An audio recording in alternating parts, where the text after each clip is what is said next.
ever heard a story so many times that you don't really hear it anymore? You listen to familiar words, but you don't feel them like you used to. What if you could go back and hear the story for the first time all over again? This is the story of a man named Jesus and his last week on earth.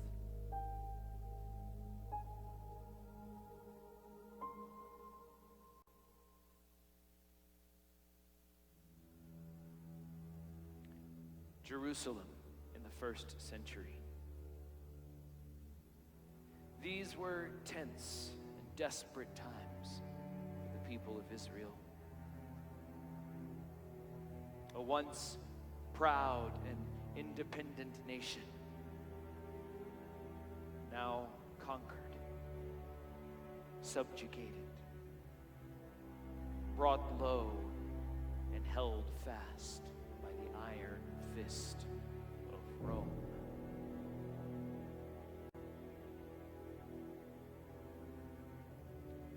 A few still believed the old prophecies that a Messiah would arise, a king like David of old, who would deliver the Jews from their oppressors and restore the lost glory of Israel. But one after another, all who rose up claiming to be Messiah were cut down by the sword or left to die hanging on a Roman cross.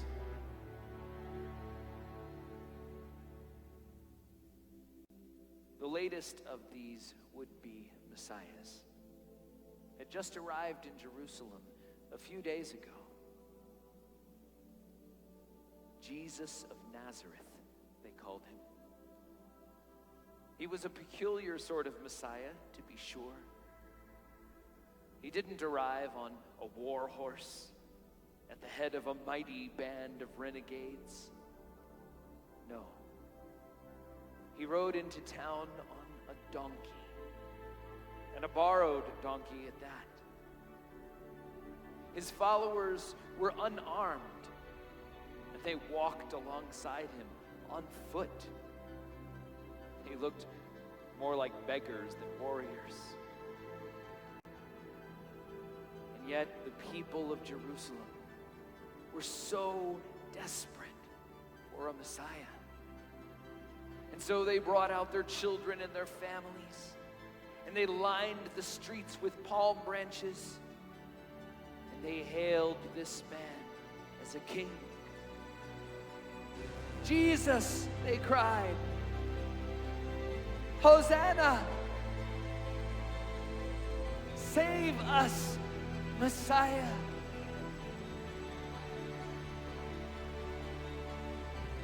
In the days that followed, Jesus taught the people in the city squares and in the streets and on the mountaintops. He told them stories about a new kind of kingdom, and he answered their questions about God. They expected him to challenge Rome, but instead he challenged the religious leaders, the money makers in the temple, and the hardened hearts of anyone who placed law over justice and who placed themselves before others. He said that if someone asks you for your shirt, give that person your coat as well. And if someone asks you to go with him 1 mile, offer to go 2 miles with him. He taught the people to love the Lord your God with all your heart and with all your soul and with all your mind. And in order to do this, you must love your neighbor as yourself.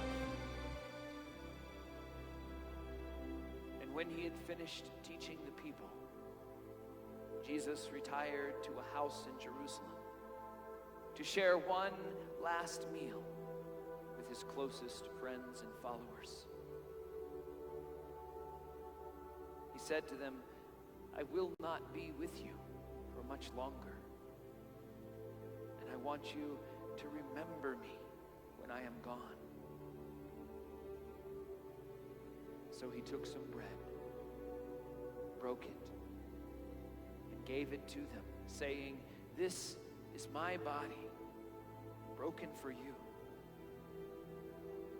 And he poured a cup of wine, passed it to them, saying, "This is my blood, poured out for you. Whenever you eat and drink, remember me. Remember what I taught you. Remember how I loved you."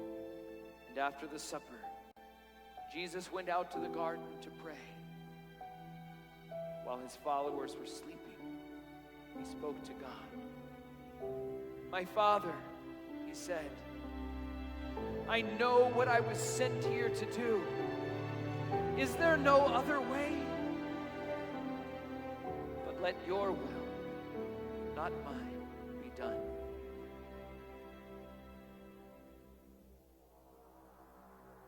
As he was speaking, several armed men entered into the garden. Jesus quickly returned to his followers and said, "Wake up. The time is at hand, and my betrayer has come for me."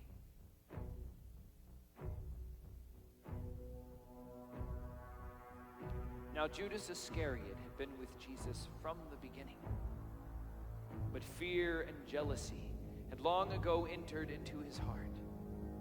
And so he sought out the religious leaders who wanted to kill Jesus, and he made a deal with them to betray his teacher in exchange for money.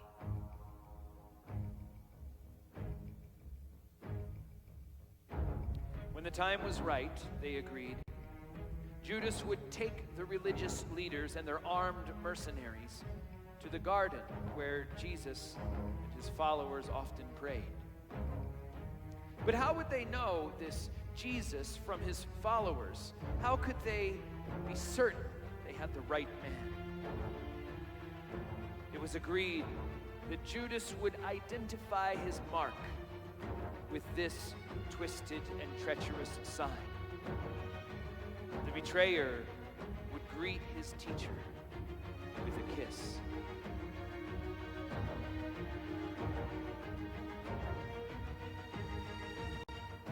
So the enemies of Jesus entered into the garden with Judas at the forefront. Jesus, knowing what was about to happen, said to Judas, "Friend, do quickly what you came to do." When the kiss was given, the armed mercenaries seized Jesus and they arrested him.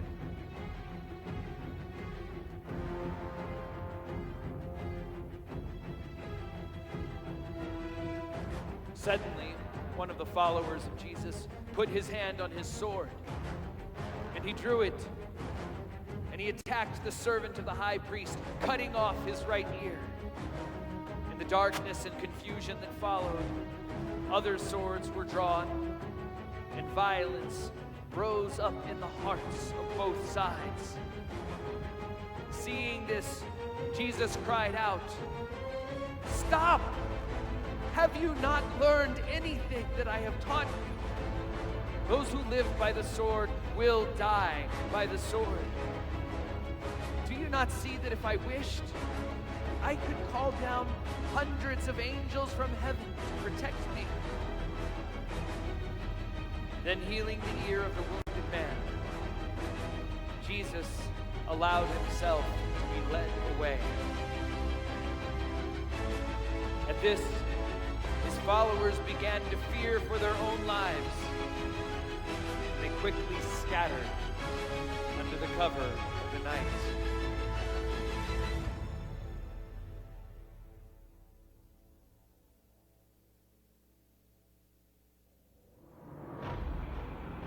Jesus was taken then to the council of the high priest, where all of the religious leaders were assembled. They were looking for evidence against Jesus in order to put him to death. First, they brought forth witnesses, but each one contradicted the next. So the high priest questioned Jesus directly about his teaching. Jesus answered, "I have spoken openly to the world. I have said nothing in secret. Why do you ask me? Ask those who heard me. They know what I said." At this, one of the council guards struck Jesus on the face, saying, "How dare you speak that way to the high priest?" But still they could find no evidence against him. Early the next morning, they had Jesus bound and taken to the Roman governor Pontius Pilate. Now Pilate had little love for the high priest and the religious leaders, but he also had little tolerance for threats to the Roman rule. There was, after all, only one king in the Roman Empire, only one Messiah, and that was Caesar. So Pilate questioned Jesus, saying, "Are you the king of the Jews?" Jesus answered, "My kingdom is not of this world." "So you are a king, then?" Pilate asked once again. "My kingdom," Jesus replied, "is truth. Those who recognize truth recognize me." Pilate shrugged. "What does truth even matter?"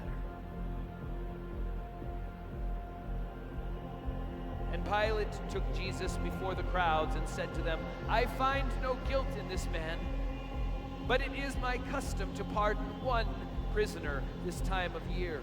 Do you want me to pardon Jesus or Barabbas, the terrorist?"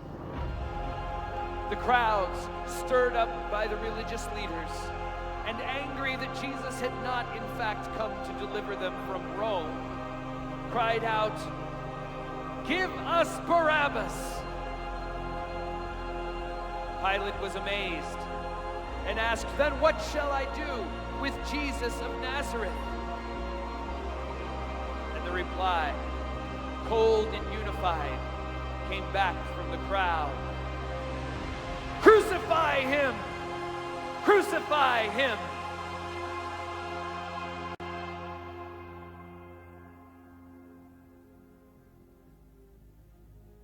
So Pilate, in order to prevent the crowd from riot, washed his hands of the whole situation and quietly handed Jesus over to be crucified. But first, Pilate's soldiers took Jesus into a courtyard where they blindfolded him and tortured him, whipping and scourging him until his flesh was ruined. They dressed him in a purple robe and twisted some thorns into a crown and forced it onto his head. They knelt before him and mocked him, saying, "Hail to the king!" They beat him with a stick. They spat in his face. They ripped the robe off his bloodied flesh. When these things were done, the soldiers led Jesus outside, faced him toward the long, steep road up to the hill known as Calvary. Step by painful step, Jesus climbed upward with a heavy beam of wood across his back. When he could carry it no more, the soldiers seized a foreigner, Simon of Cyrene, and they forced him to carry the beam the rest of the way. At the top of the hill, they forced Jesus to the ground, and there stretched out his arms across the beam of wood. They nailed him to his cross.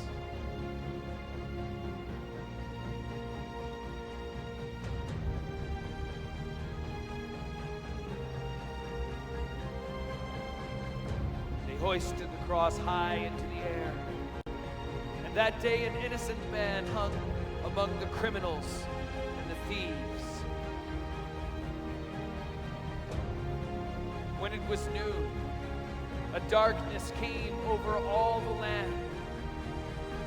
And Jesus cried out, "Father, forgive them. They don't know what they have done."